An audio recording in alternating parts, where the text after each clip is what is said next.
A lo largo del siglo XX aparecieron diarios y revistas que, mirados desde hoy, siguen siendo un símbolo. Cada uno en su época y a su manera innovaron en redacción y diseño, alcanzaron influencia social, política, cultural y estética. El objetivo de este programa será contar negro sobre blanco sus historias, con sus logros y también con sus contradicciones.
En junio de 1957, la cada vez más poderosa editorial Abril de la familia Chivita sorprende al mercado con una nueva revista femenina.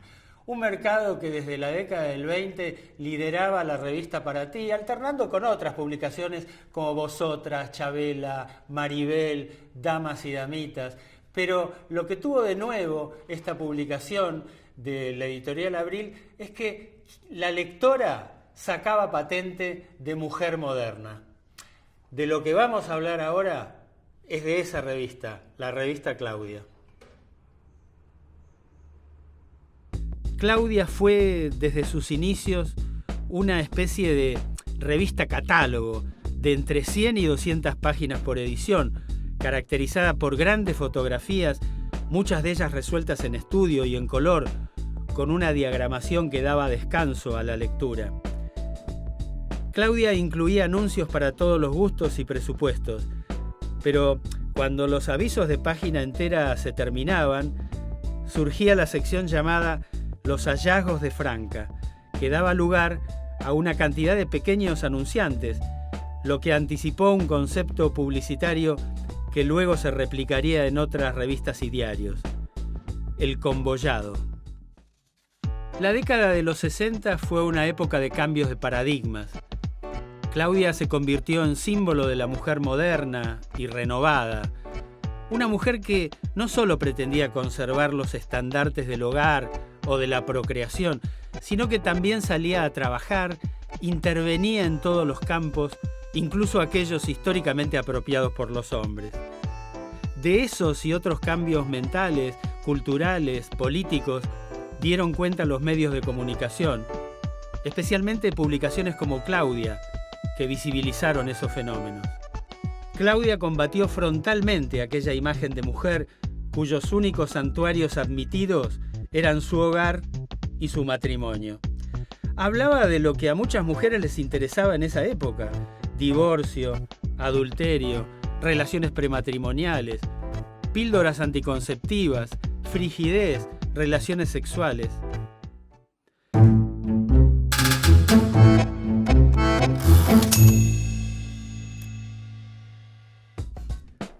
Cuando todavía las redacciones eran recintos casi exclusivos de hombres, Gabriela Currech se inició en el periodismo. Ella reconoce el muy buen nivel de quienes integraron la redacción de Claudia. Gabriela Currech, cuando empezaste a hacer periodismo, ¿cómo era la situación de las mujeres en las redacciones? ¿Cómo era la situación de las mujeres? En las revistas femeninas tenían que trabajar mujeres. Y algunos hombres que por su especialización, sea en el caso de Durbano, que hacía música, en el caso de Patricio Esteve, que hacía plástica, en fin, trabajaban también en la revista. Ahora, lo que yo tengo que decir de Claudia, y esto es un poco no me molesta decirlo, pero bueno, no sé si queda bien que yo lo diga. Yo creo que fue la mejor revista femenina que se hizo en el país y no creo que se vuelva a hacer otra igual. Porque muchas de las personas que hicieron esa revista no están y porque eran gente bastante difícil de reemplazar. Verbigracia, Olga Orozco, ¿no? Y bueno, una cantidad de gente, Rodolfo Alonso, Kramer, Patricio Esteve, que ya lo nombré, a Urbano, Leda Orellano. Después, bueno, vino otra camada, pero en el grupo ese era un grupo. Además, Carlos, nosotros teníamos que saber leer. Si las revistas para hombres, los periodistas leían Newsweek, Time y l'Express. Y las mujeres leíamos Elle, Marie Claire y bueno, y alguna otra más. Teníamos que leer inglés y francés, no podíamos trabajar. Juan Carlos Kramer coincide en que durante la década de los 60, la revista Claudia se convirtió en una referencia ineludible para la mujer. Además de enseñar a vestirse o a comer o a maquillarse, la revista también, reflejaba un fenómeno de la época, y era que había muchas nuevas corrientes emergiendo, el psicoanálisis, la libertad sexual, la juventud como fuente como fuente viva, y entonces la revista le daba mucho espacio y, por un lado, acompañaba el fenómeno, ¿no? Es decir, hacíamos muchas notas sobre lo que estaba pasando. Y también teníamos mucho material extranjero y traíamos noticias de afuera. Como yo sabía inglés, traducía muchas notas de Estados Unidos sobre fenómenos o sobre personajes o sobre ideas que estaban emergiendo, ¿no? Cecilia Absat, redactora de Claudia, nos habla sobre su paso por la revista. Para mí Claudia fue una revista diferente básicamente por sus editores. Los editores que eran los Chivita, quienes yo no conocí porque yo llegué más tarde, digamos, eran famosamente gente de un nivel editorial superior. Venían de Italia y conocían ese negocio y tenían un nivel de elegancia y exquisitez que se veía en la revista. Yo no me acuerdo de... Sí, había, pero no me acuerdo, qué sé yo, de otras revistas que compitieran con Claudia. Para mí, Claudia en lo suyo era única, no como ahora que hay unas cuantas, pero en esa época la revista mensual, así divina, te voy a decir algo un poquito exagerado, tipo Vogue, era Claudia. La revista Claudia era de Editorial Abril, la empresa que a finales de la década de los 40 había armado la familia Chivita. César Chivita, quien desarrolló gran parte de su vida personal y profesional en la Argentina, era italiano de origen judío y había arribado al país en 1941 huyendo del fascismo. Adriana Chivita, hija de César y de Mina, fue desde sus arriesgadas columnas uno de los grandes símbolos de la publicación. Por la temática de sus notas, por el estilo arriesgado que la caracterizaba, al punto de ser comparada con la famosa periodista italiana Oriana Fallaci. Chivita llegó a tener una editorial muy importante de revistas, fascículos y libros con imprenta propia y que ofreció ocupación a centenares de profesionales. Junto con otros socios, fue en 1971 el primer dueño de la empresa Papel Prensa, de la que se desprendió en 1973. Agobiado por una Argentina inestable y con violencia creciente, Chivita vendió la editorial en 1976 tras la llegada de la dictadura y en un principio se exilió en Londres. Miguel Brascó cuenta que empezó su carrera de periodista gastronómico en Claudia. Porque yo hacía un suplemento completo en la revista Claudia, que era una revista intelectual para señoras. Y me encargaron que hiciese un suplemento sobre la buena vida en general, con énfasis en la gastronomía, y después de algún tiempo, la directora de la revista, Mina Civita, que era italiana, muy inteligente, muy simpática, y no entendía absolutamente nada de lo que yo escribía, me dijo: Brasco, tiene que hacer notas sobre vinos, porque los vinos argentinos se están poniendo de moda. Y ahí empecé yo a escribir sobre vinos. Era un concepto muy amplio y flexible de lo que eran tendencias y modas.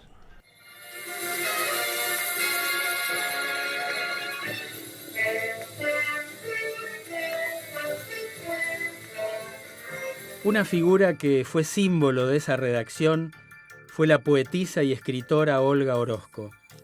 Según el libro Yo, Claudia, de Marisa Negri, eran tantas las tareas que debía asumir Orozco en esa redacción que llegó a utilizar hasta 8 seudónimos distintos. Cuando Orozco hacía críticas literarias, firmaba como Martín Llanes. Si el tema era el esoterismo, la responsabilidad era de un tal Richard Reiner. Y para sociales había 2 nombres, Elena Prado o Carlota Escurra. Las biografías y crónicas de viaje de excelente nivel quedaban a cargo de Valentín Charpentier. Y cuando hablaba de música popular, tenía un seudónimo del que no terminaría de arrepentirse: Jorge Videla, obviamente elegido muchos años antes de que ese oscuro personaje apareciera en la vida argentina. Pero su sección estelar, que manejó con libertad y mucho sentido del humor, fue una de respuestas a cartas de lectoras, y de algunos lectores también, que firmaba como Valeria Guzmán. A todos les contestaba con exquisita ironía y mucho desparpajo. Trataba a sus lectores de usted y, como mucho, de tú. La vida cotidiana de la redacción era una fiesta, porque por de pronto era un lugar al cual estábamos personas que eran todas muy ricas en vida interior. Yo tenía la suerte de tener al lado mío a Olga Orozco desde las 8 de la mañana hasta las 2 de la tarde. Y entonces, bueno, hasta las 9 que empezábamos a trabajar y hablábamos, y ella además que era muy visionaria, tenía unas charlas que me han marcado para toda la vida. Lo mismo puedo decir de Ernesto Molina o de Eduardo Guibur o de otros que nos visitaban, porque también en la revista venían muchos colaboradores y se charlaban, empezaban con uno y después hacían al lado de la mesa grandes charlas. Venía Brasco, venía Key Bestay, venía David José Con, venía Alicia Delgado. Entonces era muy lindo, era un lugar, era como un centro cultural, te diría, ¿no? Un lugar de reunión, ¿no? En aquella época la gente no se anunciaba, venía directamente, entraba cualquiera, no es que había que ir abajo, no, entraban directamente y te saludaban, te hacías amigos, y después era como parte de un mundo muy, muy lindo. No había manera de corregir. Por ejemplo, yo trabajé con Miguel Brasco. Siempre me admiró de él algo que me parecía sobrenatural. Él ponía directamente para escribir una nota, antes de empezar, original y 2 copias. Ponía en la máquina de escribir y escribía de corrido y tenía la nota hecha. Yo tenía que corregir, tachar, pasar en limpio 20 veces. Para mí, por ejemplo, fue un gran avance en la calidad de vida la aparición de la máquina eléctrica. Porque la Olivetti te la regalo, ¿viste? Entonces, una de las cosas que yo tenía que hacer era reemplazarla a Olga Orozco en los horóscopos. Y lo hacía muy bien. Entonces, me di cuenta que tenía una gran capacidad de adivinación. Cuando yo escribía los horóscopos, lo que conocía era el arquetipo del momento y ajustaba más o menos las predicciones a las características de ese personaje.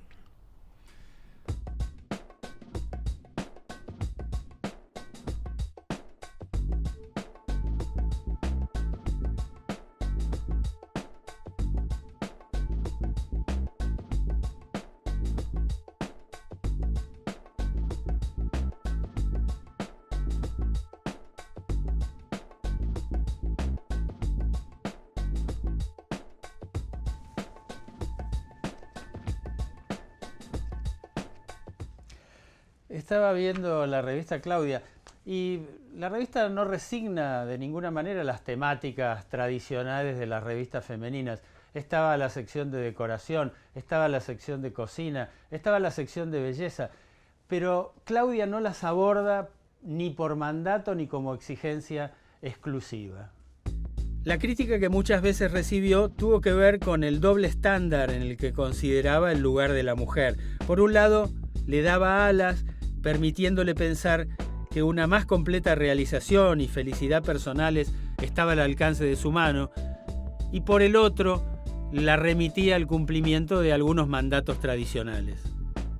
La revista no solo informaba, también imponía tendencias y tentaba a las mujeres con consumos sofisticados. Se dirigía a una clase de mujer que, si bien no era nueva, ya estaba en franca construcción, porque con título profesional o sin él, salía a pelear en el mercado laboral y de ese modo decidía sobre lo que quería consumir o vivir.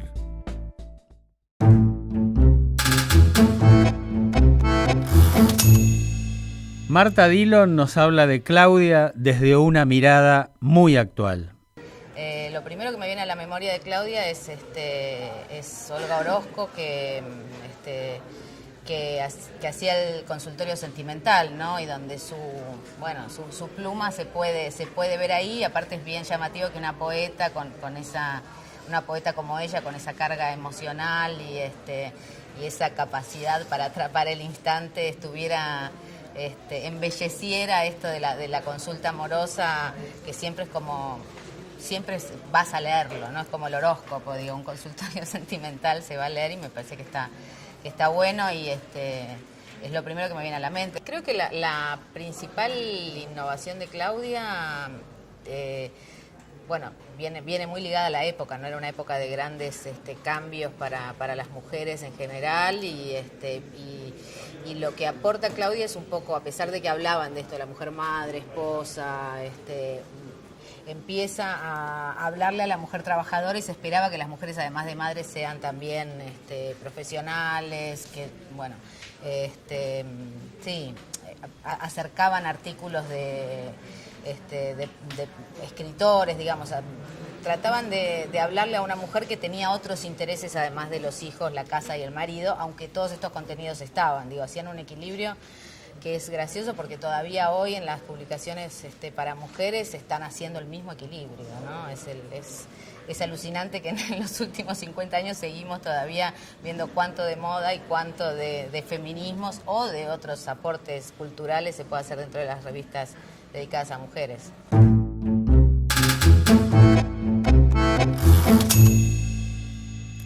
Claudia le decía a su lectora que la vida ya no debía desarrollarse entre cuatro paredes, que lo mejor era salir, encontrarse, confrontarse con experiencias diferentes. Para eso la seducían acercándole paradigmas de vida usuales en grandes capitales del mundo.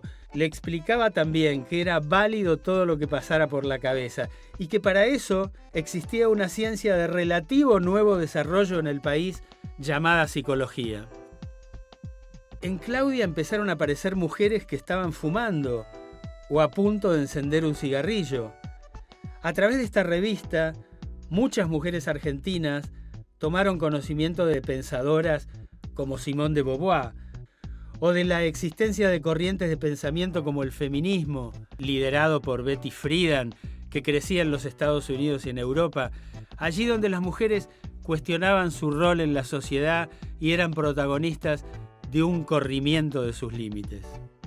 Claudia publicaba a Ernest Hemingway, a Scott Fitzgerald, a Gertrude Stein, ¿sí?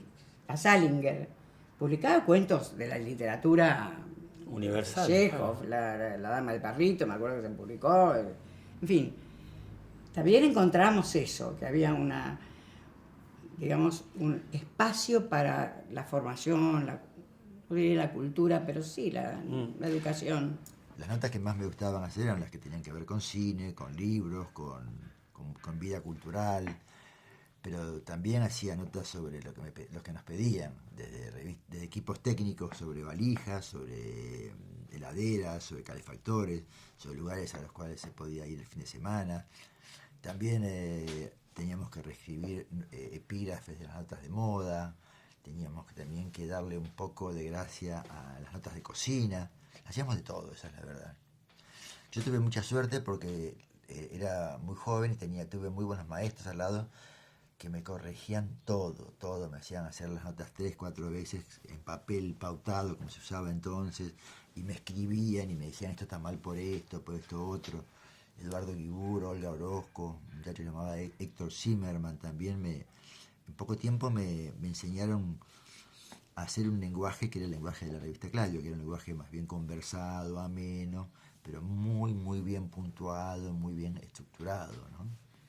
Yo llegaba de otra revista muy sofisticada, así que me recibieron con bastante atención, digamos, y me daban unos temas, la verdad que no se hacían en esa época en las revistas, por lo menos que yo hubiera visto. Por ejemplo, una nota se llamaba La sensualidad de comprar. Te estoy hablando de 1980, recién empezaba la época del consumismo que instaló en Estados Unidos Ronald Reagan, pero era, ahora que lo pienso, bastante avanzado trabajar sobre la idea de lo que tenía el consumo de erótico, digamos, ¿no? Hice una nota sobre el servicio doméstico, la relación entre la mujer y la mucama o la criada o la cocinera, que siempre me pareció una relación muy intensa y muy importante en la vida de una mujer, que el único género que le daba importancia era la telenovela. Nadie más prestaba atención a esa relación y yo escribí una nota sobre eso. Claudia siguió apareciendo después de que los Chivitas se desprendieron del editorial. Tuvo varias etapas distintas, pero nunca volvió a tener tanta influencia como la que tuvo en ese primer periodo, entre 1957 y 1976, lo que le posibilitó imponer nuevos parámetros en la prensa pensada, dedicada y escrita para la mujer. La revista desapareció y muchos años después volvió a salir.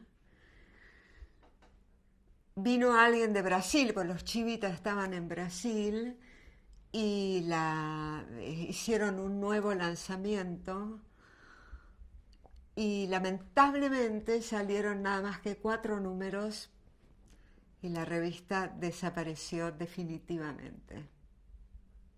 Significó eso, es decir, un trabajo muy agradable, con gente fantástica, que como hablábamos hace un rato, nos divertíamos muchísimo, porque todos teníamos sentido del humor y todos tomábamos el trabajo como una gran fiesta, y la editorial Abril era un lugar así. Y había un criterio de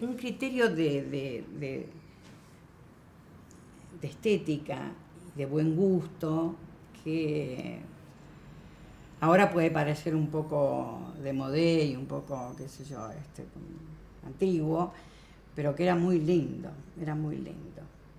Y que, bueno, la generación mía lo extraña, ¿no? El modo de relacionarse y todo eso, ¿no? Yo entré a Claudia como un trabajo. Yo venía de escribir poesías y hacer revistas literarias y querer ser un novelista. Y entré como una fuente de trabajo, y en realidad fue mi escuela, porque ahí aprendí a escribir en serio. Ahí el hecho de tener que escribir todos los días, con horario, con cierta rigurosidad, el hecho de que me corrigieran, que tomaran, como les contaba antes, algunos de mis artículos, personas que sabían escribir, y me los analizaran no como una nota periodística para salir, sino que tenía que ser un texto impecable. Hasta en los copetes, hasta en los epígrafes, nos peleábamos por una palabra, o por una coma, o por buscarle la vuelta para que fuera ingenioso. Y yo creo que fue como una escuela de vida, una escuela de oficio para mí, ¿no? Durante su existencia, y esto es lo que la transforma en memorable, Claudia contribuyó a modificar numerosos clichés femeninos, y en muchas de sus coberturas e investigaciones se anticipó a decisiones que a la sociedad y a sus representantes políticos les llevó años resolver. En síntesis, se dirigía a mujeres que empezaban a ser más libres.